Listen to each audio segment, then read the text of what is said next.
Unified 911, anong matutulong namin sa'yo? Anya ti maitulong mi ken kaapon. Anong may tatabang ko sa Unsay imo? akong ikatabang nimo? Ngini makadabang na misal ka no. Sa anumang wika o dialekto, may tulong na darating sa iyo.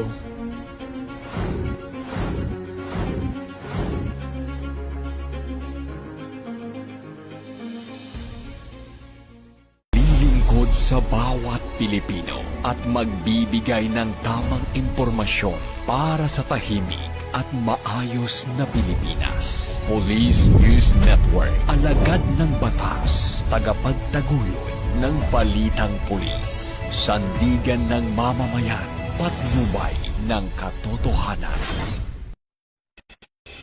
La Campo Crame, maghahatid ng pinakahuling kaganapan at nagbabagang balita. Ito ang PNN Police News Network. At ngayon, ang inyong mga tagapagbalita.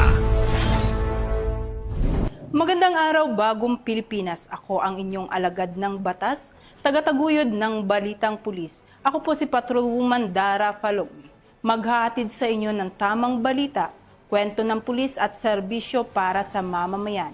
At ito ang PNP News Online, ang pangunahing balita ng Police News Network, alagad ng batas, tagataguyod ng balitang pulis.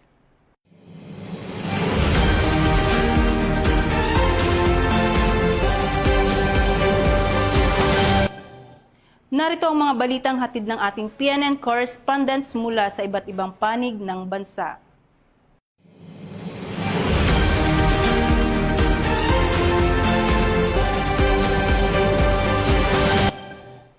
Walang kawala sa batas ang dalawang regional most wanted person sa magkakahiwalay na operasyon ng operatiba ng Cavite Police Provincial Office.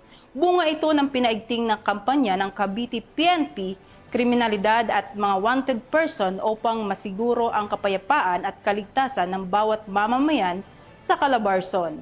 Patrolwoman Emerson Abido sa balita.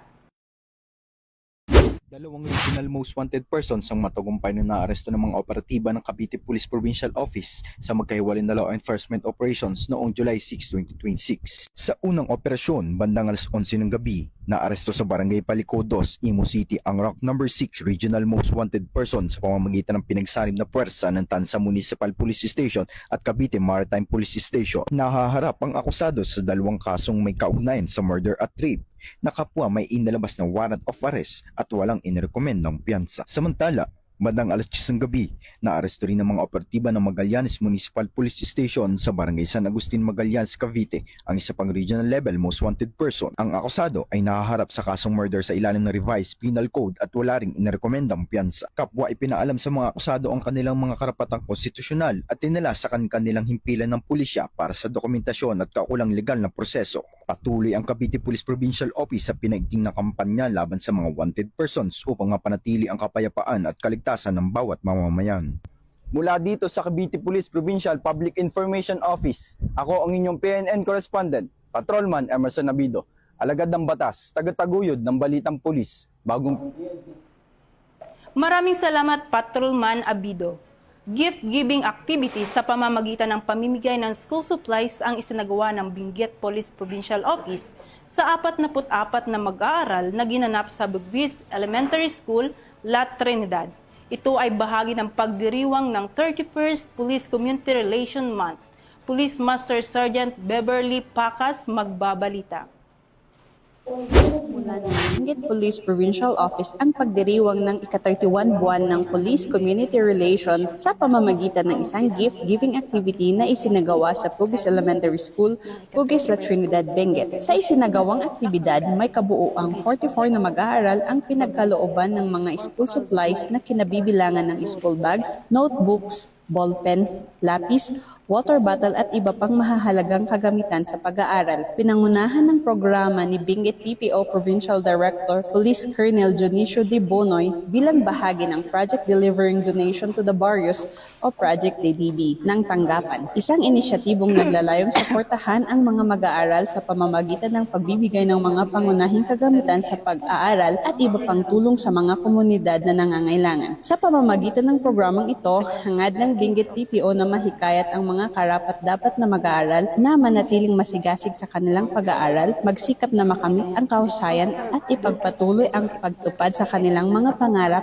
sa kabila ng mga hamon. Ang aktibidad na ito ay sumasalamin sa advokasya ng PNP na bagong PNP para sa bagong Pilipinas. Serbisyong mabilis, tapat at nararamdaman sa pamamagitan ng taos-pusong paglilingkod at malasakit, lalo na sa mga kabataan. Samantala, nagpahayag ng taos-pusong pasasalamat ang punong guro ng paaralan na si Miss Regina D. Sarmento sa Benguet PPO at sa mga katuwang nitong donor para sa kanilang mapagbigay na suporta. Mula dito sa La Trinidad, Benguet, ako si Police Master Sergeant Beverly L. Pacas, ang inyong PNN correspondent, alagad ng batas, tagataguyod ng Balitang Pulis. Maraming salamat Police Master Sergeant Pacas. Mga pulis na nagbigay galing at serbisyo publiko ang pinarangalan sa ginanap na kick-off ceremony ng ika-31st Police Community Relation Month ng Cavite Police Provincial Office. Ibabalita yan ni Police Corporal Doris Caisip. Na kick-off ceremony na pagdiriwang ng 31st Police Community Relations Month ay formal na inilunsad ng Cavite Police Provincial Office ang isang buwang selebrasyon na naglalayong higit pang patatagin ang ugnay ng kapulisan at mamamayan. Pinangunahan ni Police Colonel Ariel Bred, Provincial Director ng Cavite PPO, ang mainit na pagtanggap kay Honorable Romel Enriquez, Pangulo ng Provincial Board Members, League of the Philippines at National Assistant Liaison Officer ng Union of Local Authorities of the Philippines. Kabilang din sa mga naging highlights ng nasabing programa ang pagkilala sa mga natatanging PNP personnel at stakeholders bilang pasasalamat sa kanilang mahalagang suporta at kontribusyon sa pagpapalakas ng police community relations. At upang higit na maiparating ang kahalagahan ng pagdiriwang na ito, ating pakinggan ang mensahe ng ating panauhing pandangal. Ngayon po may nilbiyan bilang presidente po ng mga board members sa buong Pilipinas ay isa po yung katuwang kung paano pa ho natin papagandahin o paano pa ho natin papalaganapin at paano natin papagandahin ang kumpiyansa ng ating mamamayan na lagi po nariyan ang ating po mga kapulisan at lagi po nariyan ang ating pong mga partner NGOs upang bigyan po ng isang ligtas na Cavite ang ating mamamayan. Sa pagtatapos ng programa, muling pinagtibay ng Cavite Police Provincial Office ang pangako nitong maghahatid ng tapat, maaasahan at makataong serbisyo habang patuloy na pinalalakas ang tiwala at pakikipagtulungan ng komunidad tungo sa isang mas ligtas at mapayapang bagong Pilipinas. Ito ang bagong PNP para sa bagong Pilipinas, serbisyong mabilis, tapat at nararamdaman. Mula sa Cavite Police Provincial Office, ang tahanan ng mga bayaning polis, ako ang inyong PNN correspondent. Alagad ng batas, tagataguyod ng Balitang Pulis.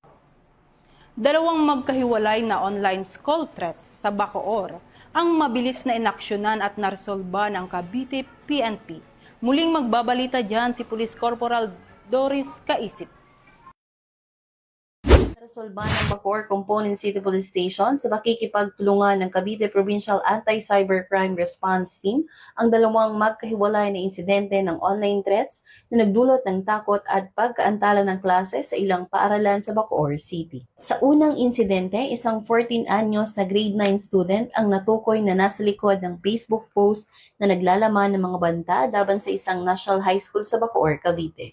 Sa isinagawang investigasyon, nakumpirma ang pagkakakilanlan ng nasabing individual at na-recover ang isang cellular phone na ginamit sa paggawa ng naturang post. Batay sa paunang investigasyon, posibleng na-impluwensyahan ng mga ito ng mga insidenteng nakita sa social media at ginaya ito bilang eksperimento. Ang nasabing individual ay isinailalim sa tamang proseso at itinurn over sa City Social Welfare and Development Office. Samantala, isang 15 anyos na grade 10 student naman ang natukoy na nasa likod ng bomb threat post na kanyang ipinost sa social media platform na tumutukoy sa tatlong national high school sa Cavite. Noong July 9, 2026 ay isinampa laban sa 15 anyos na individual ang kasong paglabag sa Presidential Decree No. 1727 o malicious dissemination of false information, kaugnay ng Republic Act No. 10175 o Cybercrime Prevention Act of 2012.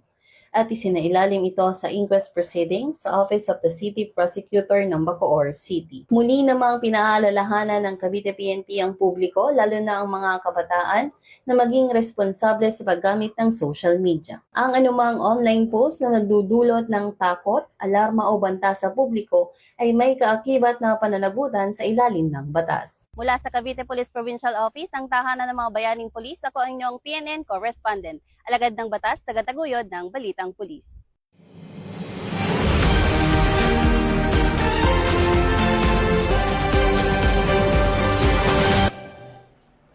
Mahigit kumulang 1 milyong piso na halaga ng smuggled cigarettes ang nasabat sa magkahiwalay na operasyon ng Police Regional Office 10 sa Lanao del Norte.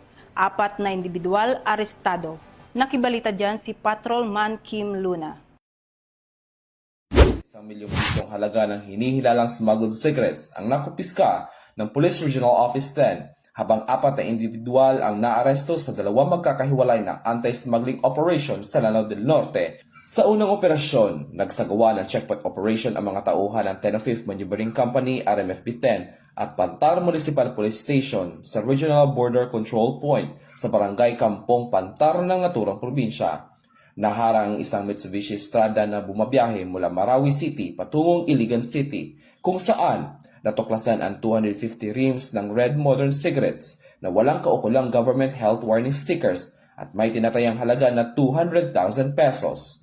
Naaresto sa naturang operasyon ang driver at kanyang pasahero matapos mabigong magpakita ng mga dokumentong nagpapatunay sa legal na pagdadala ng mga sigarilyo. Sa ikalawang operasyon, rumisponde ang Kauswagan Municipal Police Station sa isang ulat mula sa isang concerned citizen tungkol sa kahina-hinalang sasakyan na paulit-ulit na umiikot sa lugar. Sa isinagawang beripikasyon, nadiskubre ang 1,000 reams ng fourth menthol cigarettes na may tinatayang halaga na 800,000 pesos na nakatago sa loob ng isang Mitsubishi Mirage. 2 menor de edad ang naabutan sa loob ng sasakyan. Alinsunod sa umiiral na batas, agad na silang isinailalim sa pangangalaga ng Municipal Social Welfare and Development Office ng Kauswagan para sa kaukulang pagproseso. Kasalukuyang nasa kustudiya ng Pantar Municipal Police Station ang dalawang naarestong nasa hustong gulang, habang ang lahat ng nakupiskang sigarilyo at mga sasakyan ay inihahanda para sa turnover sa Bureau of Customs. Inihahanda rin ang pagsasampa ng kaukulang kaso sa ilalim ng Republic Act 10863 o Customs Modernization and Tariff Act laban sa mga responsable. Ayon kay Police Brigadier General Christopher N. Abrahano, Regional Director, patuloy na paiigtingin ng Police Regional Office 10 ang kampanya laban sa smuggling upang mapigilan ang pagpasok at distribusyon ng mga iligal na produkto at maprotektahan ang interes ng publiko at ng pamahalaan. Hinihikayat din ng mga kapulisan ng publiko na patuloy na makipagtulungan sa mga otoridad at agad i-report ang anumang kahina-hinalang transportasyon o bintahan ng smuggled goods upang mapanatiling ligtas at maayos ang komunidad dito sa Northern Mindanao. Wala dito sa Lanao del Norte Police Official Office, ako yung PNN Correspondent, Patrolman Kim Luna, alagad na batas, tagataguyod ng Balitang Pulis. Maraming salamat Patrolman Luna. Isang babaeng nangangailangan ng agarang medikal na atensyon, mabilis na nirespondihan at tinulungan ng La Trinidad PNP. Patrolwoman Grace Bolangin sa detalye.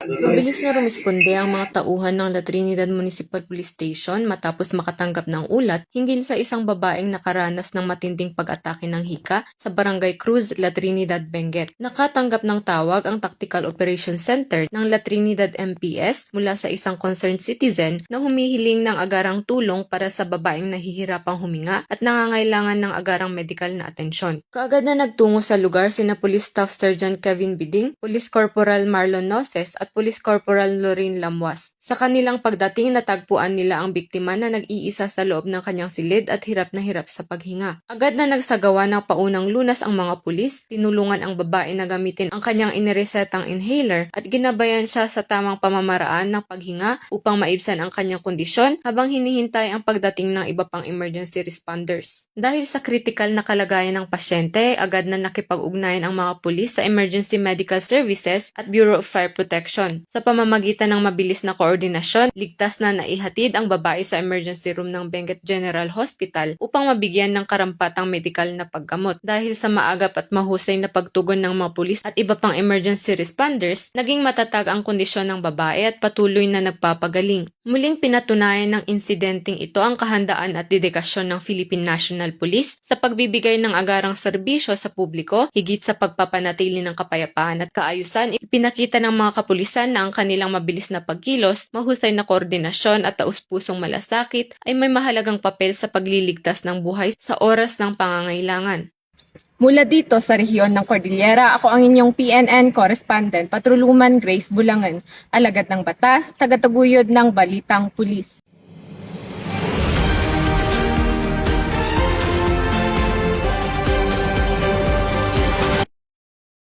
Yan ang mga balitang nakalap ng ating mga PNN correspondents mula Luzon, Visayas at Mindanao. At bago tayo magtapos, para sa mas malawak at mabilis na ulat ng balita, huwag kalimutang mag-like, follow and share sa aming official social media accounts ng Police News Network. Tutok lang para sa aming YouTube channel para sa mga live stream at replays. At i-follow kami sa X account para sa mga real-time updates at Facebook accounts ng Police News Network. Manatiling mapagmatyag at laging alamin ang totoo.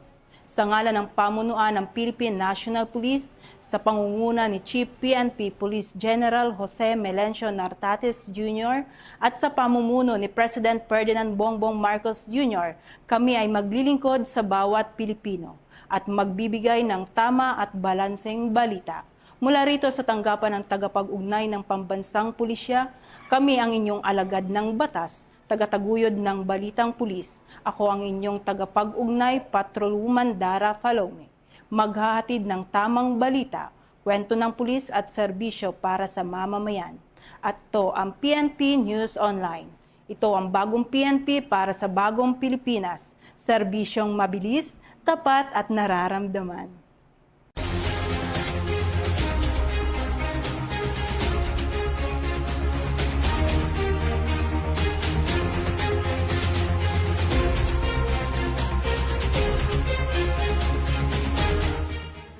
Police News Network, alagad ng batas, tagapagtaguyod ng balitang pulis.